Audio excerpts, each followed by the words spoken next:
In January of 1886, a blizzard swept across the Texas Panhandle and buried the southern plains under 2 to 3 feet of snow. Temperatures in Dodge City dropped to -16 degrees. Cattle that had been drifting south for warmth slammed into barbed wire drift fences and piled up against them by the hundreds, suffocating and freezing in clusters 400 yards wide. When the storms finally broke weeks later, ranchers found thousands of dead animals stacked along the fence lines. They called it the Big Die-Up. Settlers froze in their own homes. Families who had built claim shanties out of thin lumber and sod ran out of fuel, ran out of food, and died within feet of their own front doors because the snow had made them invisible. Stagecoach drivers were found frozen solid on top of their coaches while passengers huddled alive inside, not even realizing the man driving them had been dead for miles. This was the land that European settlers called uninhabitable, cruel and empty and deathly cold on the Llano Estacado, where the wind never stopped blowing. And yet, for more than 150 years before any of those settlers arrived, the Comanche lived on this exact same land. They raised families here. They built an empire here. And when those same winters rolled through, their homes did not freeze. Their children did not die of cold. Their shelters held. That was 1886. But the Comanche had been keeping warm on these plains since the early 1700s. So how did they do what the settlers could not?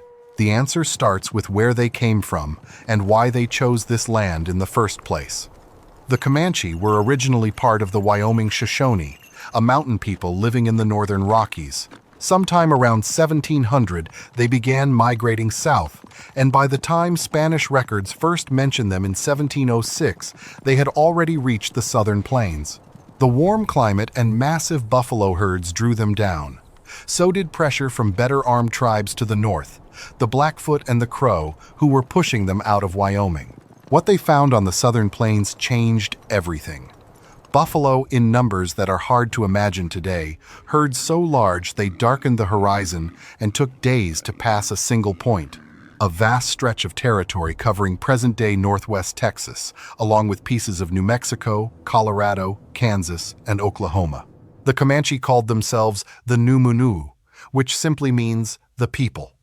Everyone else called their land Comancheria, and the name came from the Ute word Comancia, which translates roughly to anyone who wants to fight me all the time. That should tell you something about their reputation, and Comancheria was enormous. Over 250,000 square miles of grassland, canyon country, and high desert. It was possibly the largest area of land ever claimed and defended by any native nation. To enter Comancheria without an invitation was considered an act of war, and the Comanche responded as such. But claiming that land was only half of it. Surviving on it through winter was the other half, and the Comanche treated that problem the way they treated warfare, with strategy. The first thing they got right was location, not just where they lived in general, but where they camped when the cold hit. The Llano Estacado, the staked plains of the Texas Panhandle, is one of the flattest, most wind-exposed landscapes in North America. In winter, it is deathly cold up on the caprock, with winds that never let up. The Comanche knew this. They did not try to fight the wind. They went below it. When winter came, the different Comanche bands would move their camps down into the sheltered canyons. Palo Duro Canyon was the big one, the second largest canyon on the continent, sometimes called the Grand Canyon of Texas. Its walls drop 800 feet below the surface of the plains. Down in those canyon corridors, the wind that ripped across the flatlands above barely reached the canyon floor. The temperature difference between the exposed caprock and the sheltered canyon bottom could be dramatic. Blanco Canyon was another winter gathering spot, and there were smaller draws and creek valleys scattered across Comancheria that individual bands used as well. All of these places shared the same essential features: permanent water sources that did not freeze solid, cottonwood groves that provided firewood, and enough game, including deer, elk, antelope, and black bears from the Cross Timbers region, to supplement whatever dried buffalo meat the bands had stored from the fall hunts. The bears, by the way, were prized for their oil, which the Comanche rendered and used for everything from cooking to waterproofing. The Comanche did not stumble into these canyons by accident. They returned to them year after year, generation after generation. It was a calendar, almost. Spring and summer meant open plains, following the great buffalo herds in traditional camp circles. Fall meant hunting and preparing. Winter meant the canyons, where the earth itself became a windbreak. That was the first layer of their system. Pick the right ground. But even in a sheltered canyon, you still need a home that can hold heat. And that is where the Comanche tipi becomes something worth studying closely. When people picture a tipi, they usually imagine a simple cone of sticks and animal skins. Something primitive, something that a stiff breeze could knock over. The real thing was an engineering system refined over centuries, and the Comanche version had its own specific design features that set it apart from other plains tribes. Start with the bones. The Comanche used a 4-pole foundation to build their tipi frame, tying 4 primary poles together at the top as the base structure. This is different from tribes like the Sioux, Cheyenne, and Arapaho, who used a 3-pole tripod system. The 4-pole method was shared by the Blackfoot, the Crow, and a few other groups, and it created a slightly different shape, a bit more rounded at the base, a bit squatter, with a larger pole bundle at the top. A distinguishing feature of the Comanche setup was that 2 of those 4 foundation poles framed the doorway, while the other 2 extended north and south of the framework. If you knew what to look for, you could identify a Comanche tipi from a distance because the 2 door poles extended beyond and below the main bundle at the top, poking out in a way that was visible against the sky. From that 4-pole base, another 12 to 14 poles were leaned in and lashed into position, creating a sturdy conical framework. The poles themselves were typically 20 to 30 feet long, and the Comanche preferred straight, slender lodgepole pine or light red cedar. Finding the right poles was its own logistical challenge on the treeless southern plains, and good poles were valuable trade items. Acquiring them often meant trading with tribes who had access to mountain forests or making long seasonal trips to harvest timber. A complete set of tipi poles was worth more than you might expect, and a woman's collection of good poles was a measure of household wealth. Now, over this skeleton went the cover, tanned buffalo hides, sewn together by the women of the band into a single massive sheet. A large tipi could require up to 28 hides. The finished cover was carefully shaped to fit the conical frame, pulled tight, and pinned together with wooden lacing pins. The entry was usually covered with a bearskin, thick enough to block wind but easy to push aside. The result stood 12 to 14 feet high, sturdy enough to handle winds that would collapse any European tent, and, critically, it had a footprint that was not a perfect circle. The base was egg-shaped, longer front to back than side to side. That asymmetry was intentional. It braced the structure against the prevailing westerly winds of the plains. The door faced east, putting the strongest wall toward the wind. The back of the tipi, where the hide was pulled tightest against the steeper lean of the poles, took the brunt of every gust. This shape did not just resist wind, it could handle the tornadoes that are common on the southern plains. A properly staked tipi in a sheltered position could survive weather that would rip apart wooden buildings. The conical form sheds rain naturally, with water running down the angled hide surface instead of pooling on a flat roof. And in a downpour, wood pegs inserted into the poles guided water down between the cover and the interior liner, keeping the living space dry even during severe storms. There is a reason the U.S. Army, which spent decades fighting the plains tribes, never came up with a field shelter that worked as well. Their canvas wedge tents collapsed in high wind, leaked in rain, and offered almost no insulation. The soldiers stationed at frontier forts across Texas wrote constantly about the miserable cold in their quarters. The people they were fighting were sleeping warm a few miles away. But wind resistance is only half the cold weather problem. The other half is heat, keeping it inside. And this is where the Comanche tipi moved from clever to genuinely brilliant. If you're watching this and finding it interesting, consider subscribing. We cover stories like this every week, the kind of history that reveals how people actually lived. The part of the tipi that rarely gets talked about is the dew cloth. It might be the single most important feature of the entire structure, and it is the reason these homes stayed warm when the temperature dropped below zero. The dew cloth, also called an ozan by some tribes, was an inner liner made from hide or later canvas. It hung from a rope-strung pole to pole around the interior of the teepee, about 5 to 6 feet off the ground. It did not go all the way to the top. It did not touch the outer cover. And that gap between the liner and the outer wall was where the real engineering happened. That gap created a dead air space, an insulating pocket that worked on exactly the same principle as modern double-pane windows.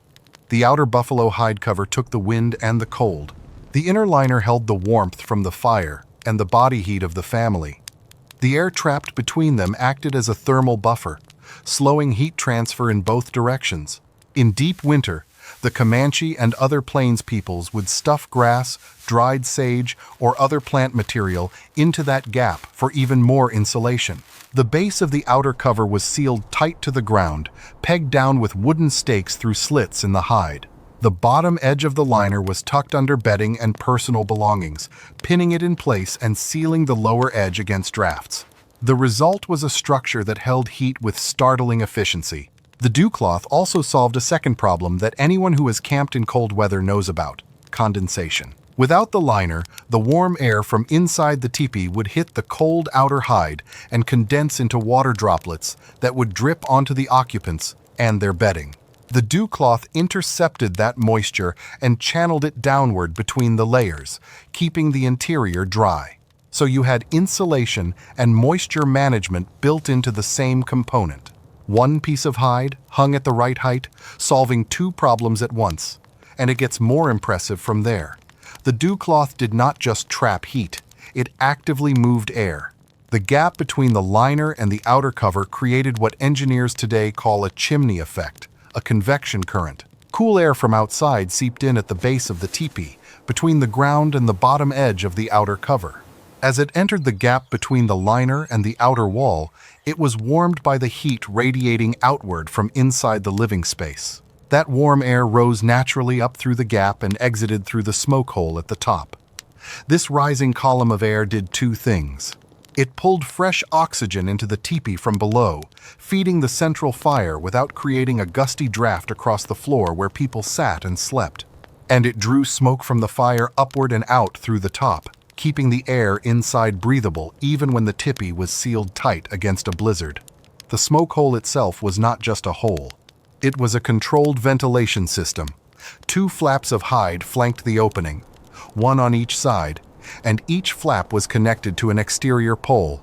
By adjusting those poles from outside, the occupants could angle the flaps like the flue of a chimney, tilting the opening away from whichever direction the wind was blowing. If the wind shifted, you adjusted the poles. If a storm hit, you could close the flaps almost entirely and still maintain enough airflow to keep a small fire going. For extreme cold, when even a fire could not keep up with the heat loss, the Comanche used additional strategies.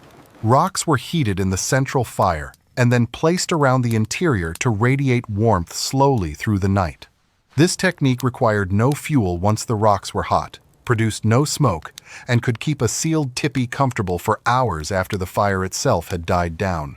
Think of it as thermal storage, the same principle behind modern radiant floor heating, except using sandstone and limestone pulled from a canyon stream bed.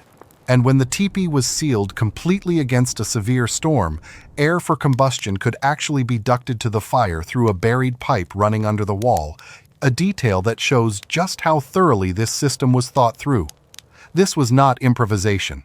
This was a climate control system developed and tested across generations, refined every winter, passed along as practical knowledge from one family to the next. None of this was written down in an engineering manual. It was passed from mother to daughter, generation to generation, in a tradition where the women of the band were responsible for building, maintaining, transporting, and setting up the teepees. A skilled Comanche woman could erect a full teepee in under an hour, and she could break it down just as fast. When the camp moved, the long poles were repurposed as the frame of a travois, a drag sled pulled by horses, carrying the folded cover and household goods to the next campsite. That portability was the final piece, and it is the part that makes the whole system hard for modern people to fully appreciate. The Comanche were not trying to build permanent structures. They were not failing to build houses. They were building something better for their situation. a home that could be carried across 250,000 square miles of territory by horse-drawn travois, assembled in under an hour on any reasonably flat ground, withstand a blizzard, stay warm below zero, ventilate smoke in real time, and be broken down and moved the next morning if the herds shifted or enemies approached. A modern architect would call that responsive design. The Comanche just called it living. And the women who built these structures were not assistants in the process. They were the engineers. A Comanche woman owned her tipi. She decided when to move it, how to orient it against the wind, where to stake it in relation to water and firewood. The domestic architecture of an entire Comanche band was organized and managed by its women, and the speed and skill with which a camp could be assembled or broken down was a direct reflection of their expertise.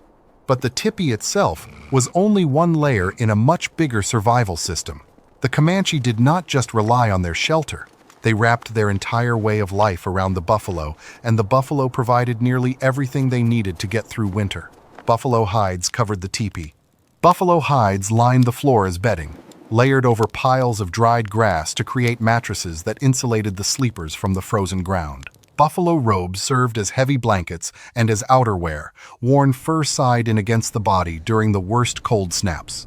The thickness of a bull bison's winter coat made these robes warmer than any wool blanket a European settler could buy. Buffalo meat, dried and stored as jerky, or mixed with fat, marrow, and nuts into pemmican, provided dense, high-calorie winter food that did not spoil. This was not survival food. This was a refined system of preservation that let the Comanche maintain energy and body heat through months of cold without reliable access to fresh game. And what the buffalo did not provide, trade covered. The Comanche were among the most active traders on the southern plains, exchanging buffalo products, horses, and other goods with agricultural neighbors like the Wichita, Caddo, and Pueblo peoples for dried corn, beans, and other produce. These trading networks were not casual. They were a central part of the Comanche economy, and they meant that a winter camp in Palo Duro Canyon was not just a shelter. It was a well-supplied forward base, stocked with months of food and fuel before the first snowfall. The Comancheros, Mexican traders who did business with the Comanche despite government prohibitions, also made regular trips to canyon encampments. They brought metal goods, cloth, and weapons. The canyon's defensible position and reliable water made it an ideal neutral ground for this kind of commerce. Multiple bands could camp together with reduced risk of surprise attack from enemies or authorities. Compare all of this to what the European settlers brought to the same land just a few decades later. Thin-walled shanties built from cheap lumber thrown up fast to claim legal possession of homestead land. No insulation, drafty gaps between poorly fitted boards that the wind cut through like they were not even there. Fuel supplies that ran out in days because nobody had planned for how long a panhandle winter could last. Livestock left on open ranges with no shelter and no stored feed, expected to survive on grass that was buried under feet of snow. The ranchers were the worst off in some ways. They had stocked the southern plains with millions of cattle through the 1870s and early 1880s, taking advantage of the open range and cheap grazing. But they had not built windbreaks.